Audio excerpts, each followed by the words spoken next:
Okay, good morning mga katongs. Ayan, papataba kami dito sa Ampalaya, Kamatis. So ginagamit ko ito. Alangan kasi isabog muna kasi kailangan tumalab kagad yung pataba. Kaya ito muna ginamit natin yung power spray. Yan yung ginagamit natin pang pataba. Binasalan na natin to. Maganda, nakakakuha na kami. Isang tudling na Ampalaya, tapos dalawang tudling na Kamatis. Bali kabilang kung tinututukan kabilang gilid yung yung Ampalaya para talab parehas.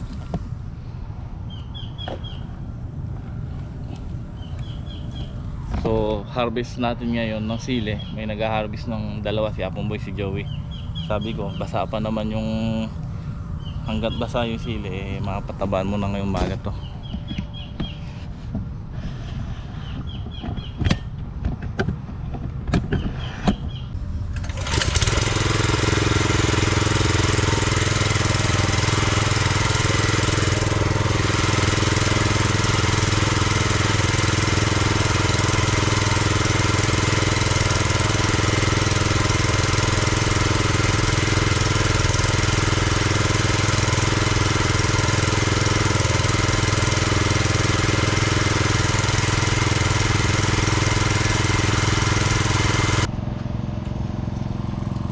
Okay, ayan mga katongs. At ganyan tayo magpataba ngayon. O, di ba? Si Bato taga hila lang ng hose sa bungad. At nahahalo pa niya ipataba. Nasa bungad lang siya, hindi sumusunod sa akin kasi magad lang naman hilahin So, ayan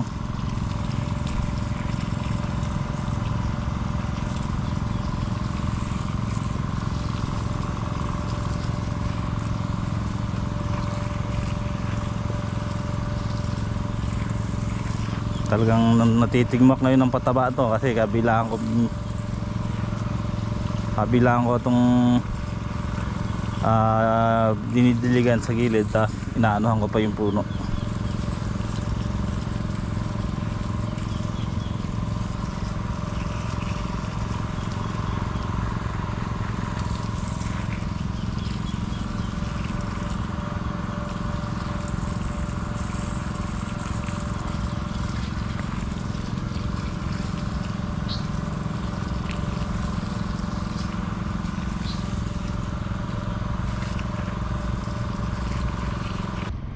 Pag pabalik ako dito sa sa Kamatis,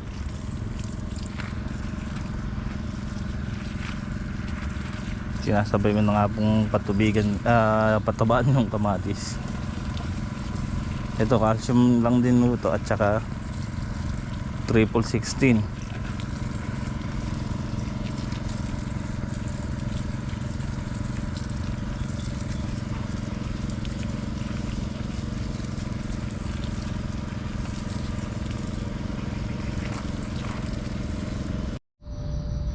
Okay mga katongs, at mabilis magpataba rito. Isa pa nalilis ka na sa tao. So kaming dalawa lang ni Bato, kaya na namin to. Yun nga lang, talagang schedule ng pitas kahapon pa. So sabi ko ngayon sana, kaya lang nung nag-grass cutter kami kahapon dito sa Ampalaya, napansin ko talagang nanghihingi na ng pataba. Kailangan na talagang ng pataba. So ang ginawa ko, calcium muna at saka triple 16. Kaya inano ko rin na dredging natin or idilig para tumalab kagad. Kasi kung sasabuin natin tapos kung hindi maulan, 50-50 pa tayo. Tapos yun, sa susunod pwede na tayo magsabog. Mapapalipas lang tayo ng 3 araw, tapos susunod ng huli ng sasabugan natin ng triple 14 at saka winner. Sa ngayon kasi parang na-delay yung pataba, kaya ang nag-iba itsura ng dahon niya, tsaka yung talbos. So Kaya hinahabol namin. Ngayon yung dalawa nagha-harvest, si Apo Boy at si Joey. Sabi ko hanggang tanghali siguro mayayari namin to, kasi sinasabay ko na rin kasi yung kamatis para isang balikan ko na lang, at hanggang tanghali mayayari ka ako, so makaka-harvest kami. Di bali ka kung makabawas lang ngayon, importante kasi itong palaya muna. So andun na rin sila boss, nagtititor, sinasabayan ng tinor yung na-harvest nila Joey ni Apong Boy. So yan, talagang kailangan ko lang isingit tong ampalaya natin kasi sayang. Tulad nga kahapon, talagang inano namin na mag-grass cutter, niyari. Hindi na nga ako nakapag-vlog kahapon dito kasi talagang pinilit namin yarin iba itong grass cutterin. So ayun, nayari namin, tapos papatabaan natin.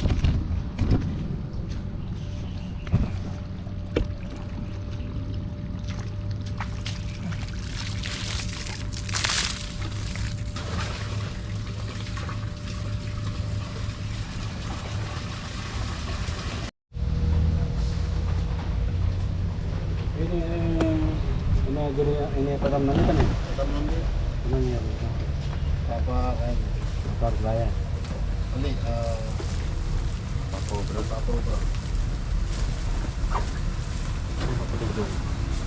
Last na lang.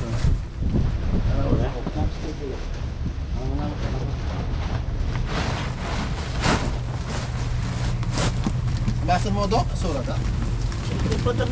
Duduro na rin tayo. Dudurot ka Oh, kasi. siyempre, kaya lang yan. Dapat diretsong Tama ka yan? alto 2 segunda.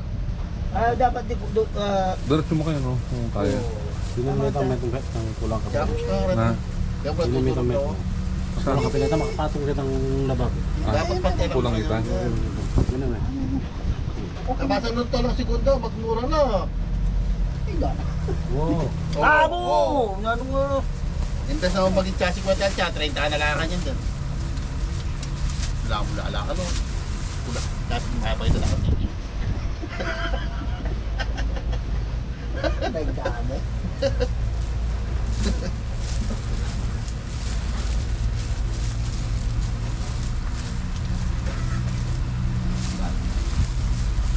Wala ko. Pamalo sa nakakabara na yun.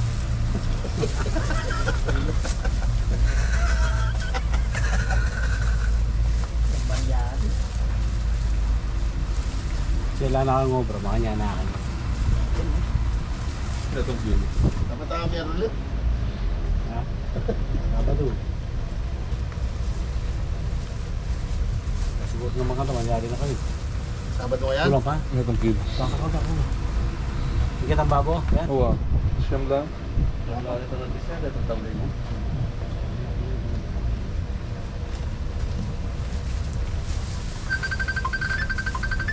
Sabi lang po mga mga ako.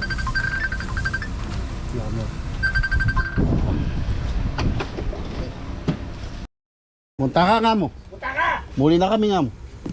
Punta ka! Nung pupunta ka, muli na kami!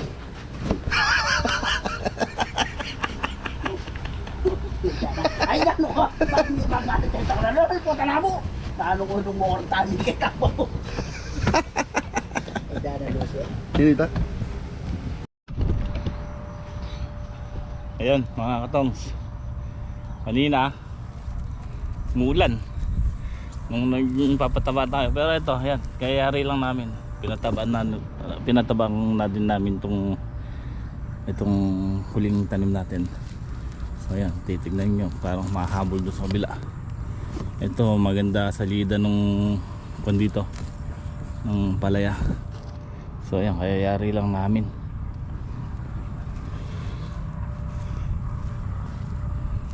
Tapos nung dito kami nagpapataba kanina, maakit na naman yung baltik ko. Hindi ata nakakontrol ng binobomba natin ito, pero itong bungad lang sa gitna okay naman, malinis. Sa baba lang yung bando may tama. Bakit ito nanilaw yung dahon daw? Kaya ayan oh, may itsura niya no, kulang sa pataba, kaya hinabol ko talagang patabaan eh. So kanina nagsimula kami kasi dito eh, sa may putol, sa may doon sa may mangga na yon, papunta ron. So nayari namin yung papunta ron, pati mga kamatis na pataba namin yung gawi doon. So inabutan kami ng ulan, eto na lang 2 tudling na ito. Ang ginawa ko, binudburan na lang namin ng pataba sa gilid kasi medyo malakas-lakas yung ulan kanina. Yun. Then nung huminto na naman yung ulan, continuous kami nagpataba dun sa ano, nagpa-andar kami ng power spray. So yun. At sila Apong Boy hindi naman din nakaharvest ng matino dahil yun nga nag-umulan. Nakakadalawang tudling pa lang sila.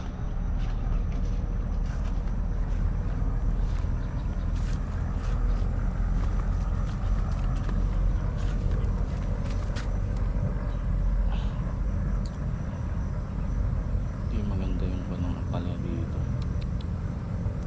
Sana yung ma-apekto.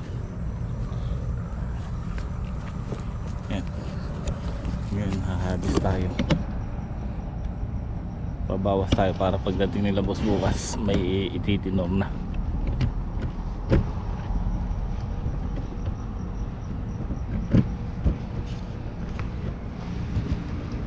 Ang sila Apong Boy. Bali dito sila nagsimula, nakadalawang tudling lang. So ngayon andito na sila sa pangatlo. Kami ni Bato dito. Babawas tayo kahit makatigalawan tudling kami. So malaking bagay na yun para bukas eh mahabol sa biyahe.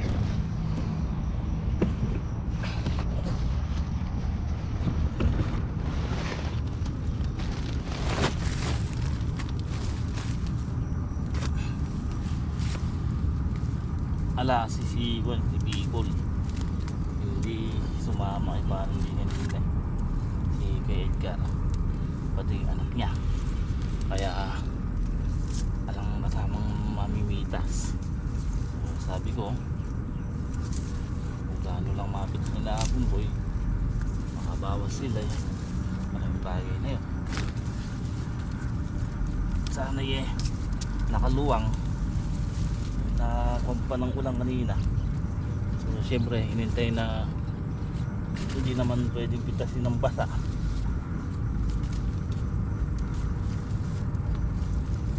Tanging tuloy nagkakapatsi.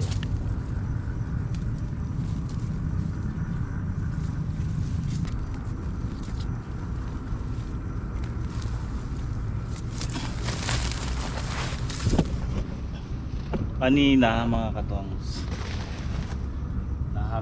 na-harvest na nila Apong Boy yung 2 tudling.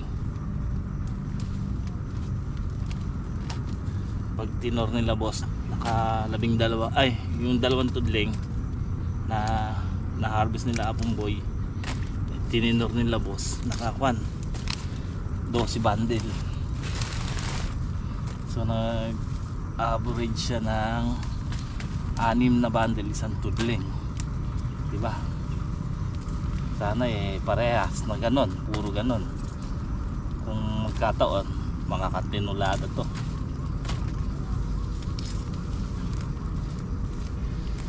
Kapag puro ganon ng bunga yung harvest nila Apong Boy. Pero tingin ko naman halos parehas lang ng bunga kasi ang pinigtasan lang nila una yung pilit. Eh kita ko naman yung bunga nun, parehas lang naman sa karamihan ng tudling. So sana, tapos ang good news, tumaas pa yung sili.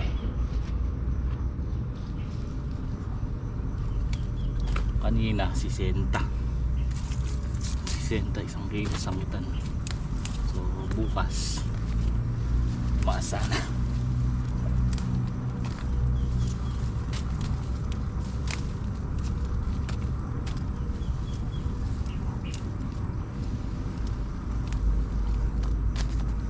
Marami pang nasisili nasira no mga katong. Mga nagkapatche. Ayan o. Kaya obligadong harvest na.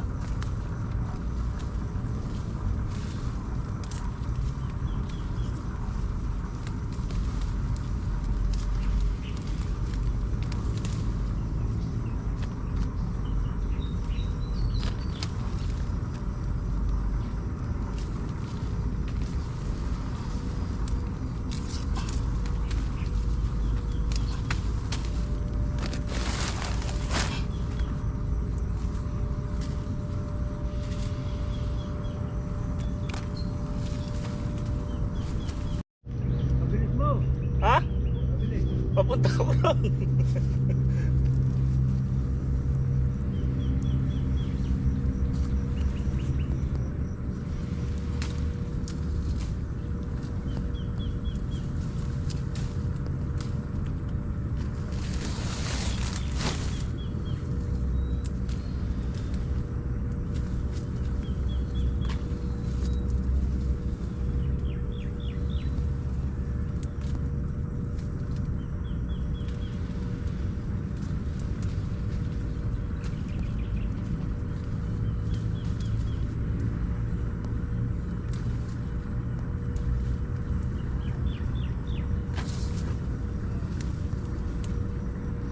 Kaya pala ang tagal ni Apo eh.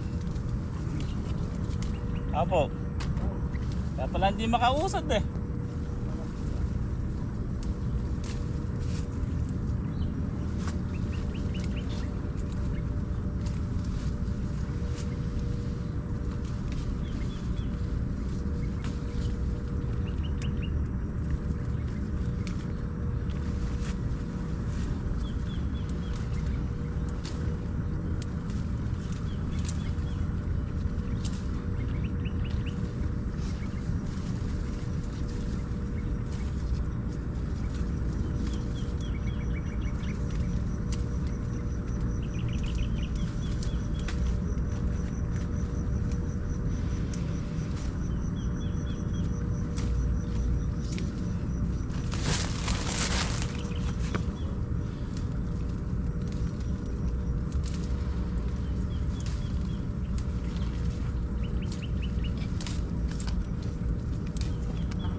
Mukhang makakarami tayo. Yun nga lang mga katong, tignan nyo, lalo kung hindi pa nasira to. Tignan nyo yung pinagpitasan ko, daing laglag na mga may patse. So nilalaglag ko na yung mga may patse dito. Alam nyo bakit? Hindi ko na sinasama sa ano, kasi after naming mag harvest, kamukha ng ginagawa ko, i-sprayan ko ng Clorox to sa gitna, yung mga may patse na yan, para mamatay yung fungus o yung bakterya nya. Yun nga lang, talagang ito po mga katongs, talagang kwanto eh, kumbaga alaga ako to sa fungus eh, sa fungicide eh. Nung nakakaraang araw, nung nagpataba sila, hindi ko na, halos isang linggo hindi ako napag-spray dito ng fungus, nakalimutan ko. Natutok tayo sa talong at saka sa ampalaya. So kaya nga kailangan gumawa tayo ng kalendaryo, ng listahan kung anong petsa nating binobomba para hindi ko manlimutan. Kasi alam niyo naman, pagka nag-spray ako sa talong, tinatandaan ko talaga kung ano. Yun nga lang, nakaligtaan ko dito na bakante tayo na isang spray na pang fungicide. So talaga kwanto, mahahabol naman din, kaya lang yun nga lang, maraming nasira. Siguro sa isang tudling meron 5 kilo, di ba, karami. So yun nga lang, talagang kasama yan. Nakalimutan ko talaga mag spray dito nung nagpataba sila, kasi talagang mag-spray ako ng fungicide nun. So naalala ko na lagi kasi ako nag-spray dito sa talong at saka dito sa ampalaya. Pero na-sprayan ko itong insecticide, may halo nun foliar o calcium boron at saka foliar. Yun nga lang, nakaligtaan ko talaga ng isang spray yung yung fungicide. Puro yung ampalaya kasi ini-spray ko at saka yung talong. So sorry.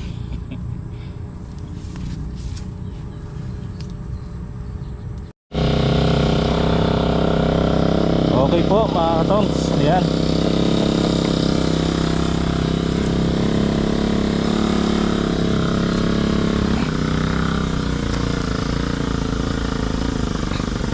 Isprayan ko lang yung siling maliliit dito.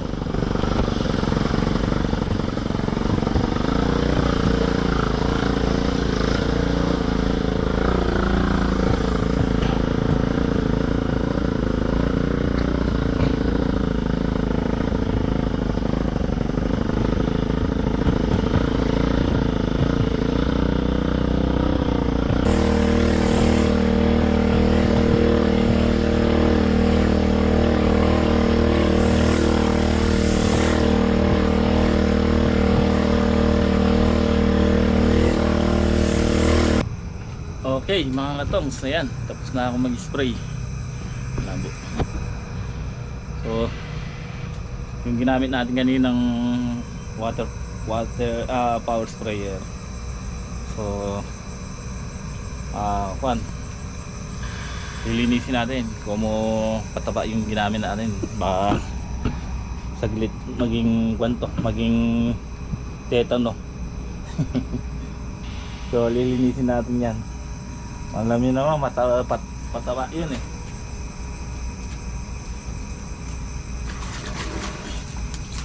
Tsaka babanlawan natin yung mga hose para pag ginamit natin sa sa mga insecticide, walang chemical na pataba. Ito si Shato Abono.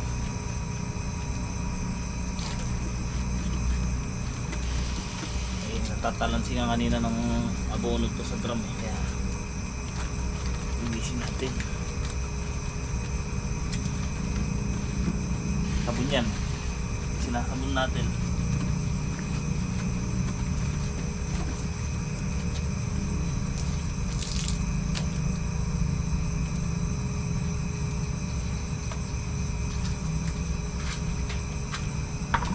Tsaka natin punasan ng langis.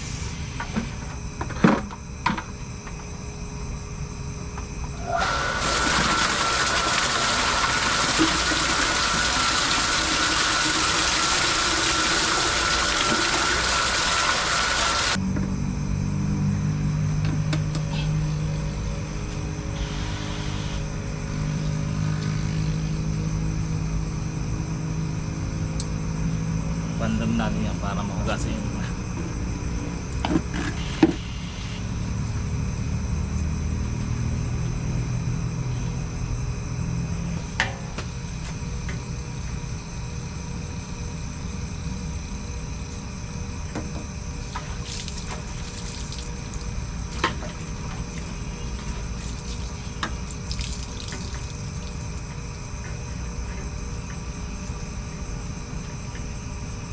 hose na ito, bababara natin ng suka tsaka sabon.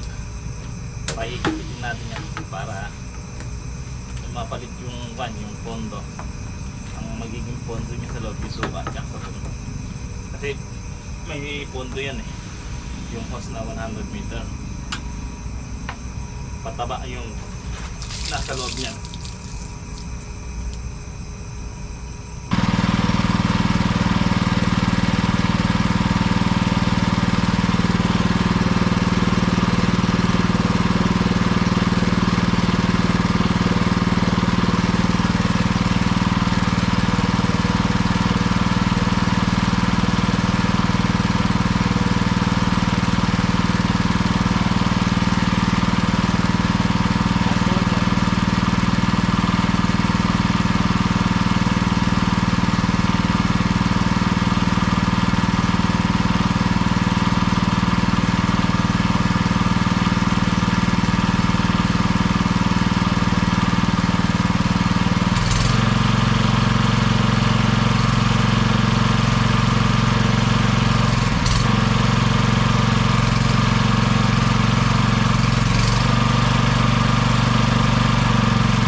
So yan, nalinis na natin.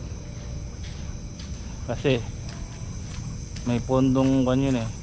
May pondo na puro pataba. Kaya kailangan babanlawan natin. So binalawan natin ng tubig. Tapos yun, yung sabon na nilagyan ko na suka. After ng tubig, pinahitid ko yung sabon na may suka. Nung okay na yung tumulo na yung sabon na may suka, so pinatay ko na para yun ang nakapondo ngayon, nakababad siya. Siyempre pagka ginamit natin yun, papaanda rin muna natin yun, patutuluin. Kung sa gamot, kailangan mapalabas muna natin yung gamot bago natin gamitin sa halaman. So ganun lang yung gagawin natin para at least maganda yung maingat tayo